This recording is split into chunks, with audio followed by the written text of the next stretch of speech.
بسم اللہ الرحمن الرحیم۔ السلام علیکم۔ میں ملک کا مشہور ڈاکٹر رحمان شاہ ہوں۔ دن میں سرکاری ہسپتال میں ہوتا ہوں اور شام کو اپنے پرائیویٹ کلینک پر رات گئے تک بیٹھتا ہوں۔ میری پریکٹس خوب چلتی ہے۔ لوگ کہتے ہیں اللہ نے میرے ہاتھ میں شفا رکھی ہے۔ میری فیس عام آدمی کی پہنچ سے بہت دور ہے۔ میرا گھر میں انتظار کرنے والا کوئی نہیں، اس لیے میرا زیادہ وقت کلینک پر ہی گزرتا ہے۔ بیوی 2 سال پہلے فوت ہو چکی ہے، جبکہ بیٹیوں کے فرائض میں ادا کر چکا ہوں۔ دونوں اپنے گھروں میں آباد ہیں۔ وہ روزانہ آتی ہے میرے کلینک پہ، سب سے آخری سیٹ پر بیٹھ جاتی تھی، اپنی باری کا انتظار کرتی رہتی۔ اسے بعد میں آنے والوں کو بھی پہلے چیک کرانے کے لیے اپنی جگہ دے دیتی تھی۔ وہ کھسکتی ہوئی وہی آخری سیٹ پر پہنچ جاتی۔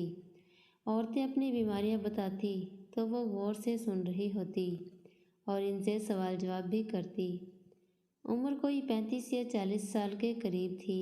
کپڑے قیمتی نہیں مگر صاف ستھرے تھے۔ وہ لڑکی بلا ناغہ تقریباً 1 سے 1.5 گھنٹہ کلینک پر بیٹھتی اور پھر چلی جاتی، بغیر چیک اپ کرائے اور دوا لیے۔ آج میں نے ارادہ کیا کہ اسے پوچھوں گا وہ کیا کرنے آتی ہے۔ بی بی آپ آئیں۔ میں نے اپنی مریضہ کو دوسری طرف بٹھا کر اسے اشارہ کیا۔ وہ پریشان ہو کر میری طرف دیکھنے لگی۔ جی میں آپ کو ہی بلا رہا ہوں۔ آئیں اب آپ کی باری ہے۔ وہ اٹھی اور تقریباً گھسیٹتے ہوئے قدموں سے میرے پاس آ کر کھڑی ہو گئی۔ میں نے اسے کہا بیٹھیے، وہ نہ چاہتے ہوئے بیٹھ گئی۔ میں نے اس سے اس کا مسئلہ پوچھا۔ اس نے گلے کو صاف کیا اور دھیمے لہجے میں بولی، ڈاکٹر جی آپ بہت بڑے ڈاکٹر ہیں، میں غریب عورت آپ کی فیس ادا نہیں کر سکتی اور میں اپنا یہاں علاج کرانے نہیں آئی۔ میں نے پوچھا پھر آپ یہاں کیا کرنے آتی ہو؟ اس نے جواب دیا، ڈاکٹر صاحب میں پیرا 8 میں رہتی ہوں، وہاں کوئی ڈاکٹر نہیں ہے۔ ایسے ہی ایک حکیم تھا، وہ بھی مر گیا پچھلے دنوں۔ بستی میں ہیضہ پھوٹ پڑا، کئی ماؤں کی گود اجڑ گئی کیونکہ ہمارے علاقے میں کوئی ڈاکٹر نہیں۔ اسی بیماری کی وجہ سے میری شانو بھی مر گئی۔ اور پھر وہ رونے لگی۔ مجھے لگا کہ وہ بستی کے لوگوں کے علاج کے لیے اصرار کرے گی، مگر میرے پاس نہ تو وقت تھا اور نہ ہی ہمدردی کا جذبہ۔ میں کیسے اپنا چلتا ہوا کلینک چھوڑ کر اس کے ساتھ اس کی بستی کے لوگوں کا علاج کرنے چلا جاتا؟ اسی خدشے کے پیش نظر میں نے پہلے ہی صاف الفاظ میں جواب دینا مناسب سمجھا اور کہا دیکھو بی بی اس میں میرا کوئی قصور نہیں۔ اگر وہاں کوئی ڈاکٹر نہیں ہے، یہ میری نہیں بلکہ حکومت وقت کی ذمہ داری ہے اور میں اس سلسلے میں تمہاری مدد نہیں کر سکتا۔ براہ مہربانی میرا وقت ضائع نہ کریں۔ میرے غرور اور تکبر بھرے لہجے سے جھلک رہا تھا اس جہاں کے فانی ہونے کا اعتراف۔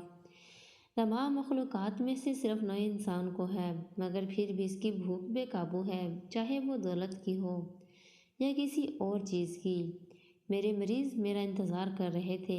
میں جان چھڑانے کی غرض سے غصیلے لہجے میں کہا بی بی جب کوئی بیماری نہیں اور کوئی کام نہیں تو یہاں کیا کرنے آتی ہو؟ میرا کتنا ٹائم تمہاری وجہ سے ضائع ہو گیا۔ اس نے چند ثانیے میرے چہرے کو دیکھا۔ اس کے چہرے پر حیرانی صاف پڑھی جا رہی تھی۔ شاید اسے مجھ جیسے اعلیٰ درجے کے ڈاکٹر سے ایسے گھٹیا پن کی امید نہ تھی۔ وہ بولی ڈاکٹر جی آپ کے پاس جو مریض آتے ہیں میں باتوں باتوں میں ان سے ان کی بیماری کے متعلق پوچھتی ہوں۔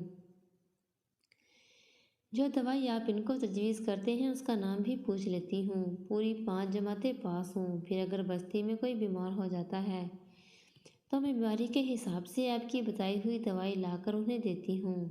میری شانو تو مر گئی مگر میں کسی اور کی شانوں کو مرنے نہیں دوں گی۔